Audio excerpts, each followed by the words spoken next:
नमस्कार, मैं नवल किशोर न्यूरोथेरेपिस्ट। इस वीडियो में मैं बात करूंगा और आपको दिखाऊंगा कि कोड़ी की समस्या कहाँ होती है। कोड़ी यानी कि स्टर्नम बोन जहाँ खत्म होती है, जहाँ खत्म होगी वहीं पर आप दबा कर देखिए। अगर आपको दर्द है, मीठा मीठा सा दर्द है, आपको उबकाई आती है, खाना डाइजेस्ट नहीं होता, खाना अंदर नहीं जाता, आपको पानी निगलने में दिक्कत है, तो निश्चित तौर पर यह कोड़ी की समस्या है। वेट लगातार कम होता चला जाएगा। ये समस्याएं हैं, ये सिम्टम्स है कोड़ी के।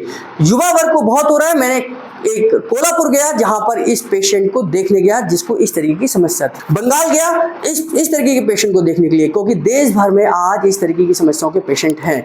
इस वीडियो को ध्यान से देखना और मैं जो आपको बताना चाह रहा हूं, क्या आपके साथ भी ऐसा होता है या आपके अपनों के साथ ऐसा होता है, तो इस चीज को देखना है कि कोड़ी हमारी कहाँ है और कैसे ये सेटिंग करनी है और कैसे ये बिगड़ती है। आइए देखते हैं। देखिए, आप ये देखिए, ये हड्डी है, ये स्टर्नम बोन है। ये स्टर्नम बोन जहां खत्म होती है बस यहीं पर आपकी कोड़ी होगी। जहां स्टर्नम बोन खत्म हो रही है, ये हड्डी है, यहां पर मैं प्रेस कर रहा हूं, यहां पर ये दब नहीं रहा, यहां मैं प्रेस कर रहा हूं, यहां दब नहीं रहा, लेकिन जहां मैंने ये हड्डी खत्म हुई बस यहीं पर आपने चेक करना है। क्या यहां पर आपको दर्द है? क्या यहां पर आपको दर्द है? क्या इसके साथ में आपको यहां पर भी दर्द है?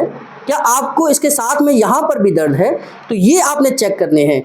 अगर आपको इस हिस्से में दर्द है, यानी कि जहां हड्डी खत्म होती है वहां दर्द है, इसका मतलब ये आपको कोड़ी की समस्या हो गई है। अब आप इसको समझ लीजिए। देखिए, ये हमारा जहां ये हड्डी खत्म हुई, ये हमारी हड्डी यहां पर खत्म होती है, ये हड्डी हमारी यहां खत्म हो गई। अब इससे नीचे का ये जो आधा मैंने सर्कल बनाया, भाई यही कोड़ी है, यही कोड़ी है जो मैंने आधा सर्कल यहाँ पर बनाया है।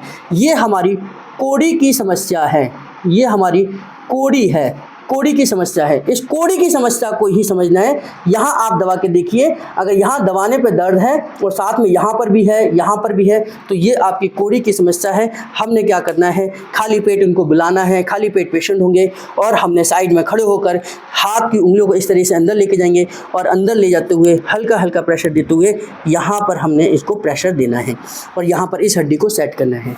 यानी कि अगर मैं इस तरीके से करूँ, पेट एकदम मुलायम होना चाहिए इनका, और यहाँ से हाथ को इस तरीके से अंगूठे को लेके जाऊं तो ये ऊपर की तरफ सेट कर देना है, ये है ना। तो ये बिठाकर भी कर सकते हैं, लिटाकर भी कर सकते हैं, कैसे भी कर सकते हैं। यहाँ से इस पे को मैंने यहाँ गया, जैसे ये हड्डी मेरे अंगूठे से टकराएगी मैंने ऊपर सेट कर देना है। ये हड्डी जैसे ही मेरी टकराएगी ऊपर की तरफ सेट कर देना है। ये हड्डी जैसे ही टकराएगी इस तरीके से सेट कर देना है। इसके यहाँ से ये प्रेशर देते ही हम इसको ऊपर की तरफ सेट करेंगे। ये कोड़ी है, कोड़ी कई बार अपनी जगह से हटती है, तो यहाँ पर आपको जितने भी सीने से रिलेटेड दिक्कतें हैं ये आपको तंग करेंगी। तो उस समय पर हमने ये सेट करने के बाद में फिर क्या करना है, ये ध्यान से समझ लीजिए।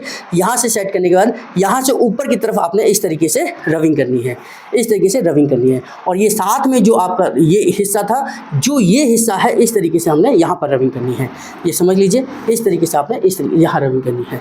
तो ये वाला जो हिस्सा, ये सेंटर वाला हिस्सा, साइड वाला हिस्सा, इस तरीके से आपने सारा का सारा ऊपर की तरफ रविंग करते हुए लेकर आना है। ये आपने सेट करनी है इस तरीके से। कोड़ी को जब भी हम सेट करते हैं तो यहाँ हाथ को ऐसे घुसा दीजिए अंदर, खाली पेट होना चाहिए, पेट मुलायम होना चाहिए, और ऊपर लाके टच एकदम टक करके ऊपर की सेटिंग कर दीजिए। इस तरीके से हाथ को नीचे घुसाइए, फिर पेट के अंदर कर लीजिए, जितना अंदर कर सकते हैं, ऊपर की तरफ सेटिंग करिए और खींच दीजिए, अंदर की तरफ करिए और ऊपर की तरफ सेट करिए। तो ये कोड़ी को सेटिंग है। इसके बाद एसिड और ए हेपरिन ट्रीटमेंट देंगे, जिससे कि पेट का एसिड अल्कलाइन बैलेंस हो और पेट का जो समस्या है ये परमानेंट सॉल्यूशन हो जाए। धन्यवाद।